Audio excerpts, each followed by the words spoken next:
Naam, uhali gani?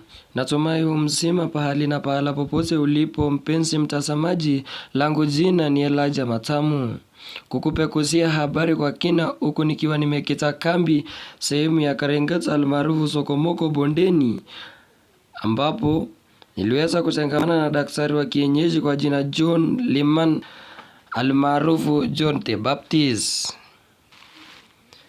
Daktari huyu niliweza kutangamana naye sako kwa bako akiwa katika kazi yake ya upasuaji, ambapo alikuwa harakati ya kumshona kondoo aliyejeruhiwa kwa kukatwa na panga vibaya mno. Na kilichonishangaza pia kuniwacha mdomo wazi ni kwamba daktari huyu hakuweza kuingia darasa lolote wala kupata masomo, japo ndoto yake ilikuwa kusomea taaluma hii ya udaktari.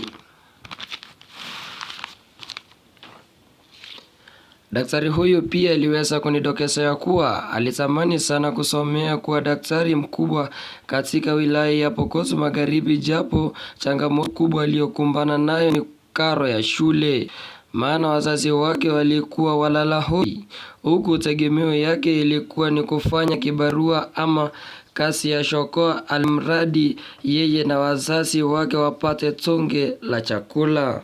Hii hapa bidhaa anayotumia kazi yake daktari huyu kwa jina John Liman kutekeleza kazi yake hii ya udaktari. Licha hayo, John the Baptist pia aliweza kunidokezea kuwa siku zote yeye huwa anapiga dua kila uchao, almradi Maulana aweze kutimiza ndoto yake ya kuwa daktari. Pia namshauri asikate tamaa, maana siku zote Maulana mwache mja wake. Na kufikia hapo, mpenzi msikilizaji wangu, nakata mikasale za habari zetu huku nikiwa nimekupekusia habari zetu nikitumia kamera zangu zisizo za siri.